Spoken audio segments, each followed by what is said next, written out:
Nancy, I just met someone great, but I'm so afraid because I have a poor track record with relationships. I've had a failed marriage. Are there any tips that you can give me? Sure. Well, first, congratulations. I'm very excited for you, Alice. And that is the case for many of us, and especially today, that we've had many relationships. And then when you find somebody, you feel like you've picked the right person. How do you not repeat those mistakes? I think that the lost art of listening is, gone way by the wayside with modern technology. Everybody has an opinion and wants to talk and put it out there. And I think the number one important thing in communication is listening. What is your partner saying? How are they saying it? Listening to, is it a want or a need that they're having? I find that a lot of couples have the same issue going on. They just argue about it over in different topics. It just comes up in every area of life, but it's the same issue. And so it's not getting resolved. It may get resolved temporarily for the moment, but it's really looking at what that issue is. It's usually somebody, is not getting something met or a need met or a want met. And until that happens, this argument will keep coming up.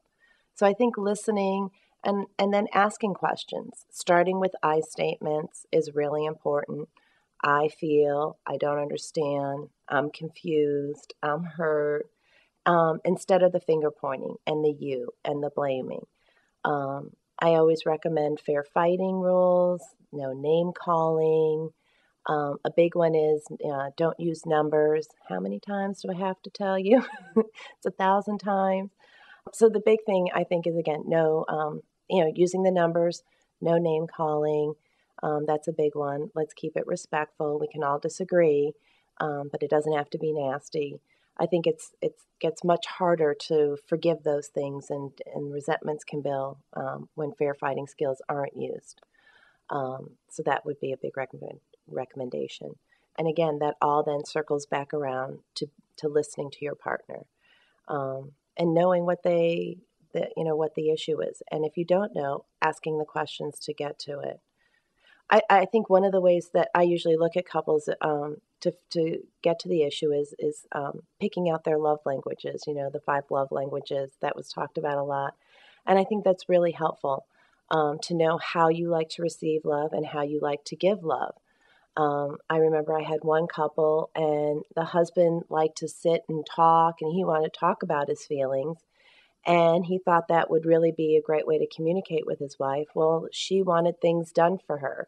And, she wanted the trash taken out. She wanted the kids bathed and put to bed. So they were communicating on 2 different levels. And neither of them was happy, and neither of them, felt satisfied.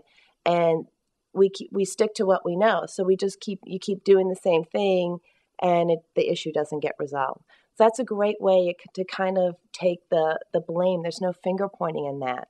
It's just people, we want different things, and we go about it in our own way.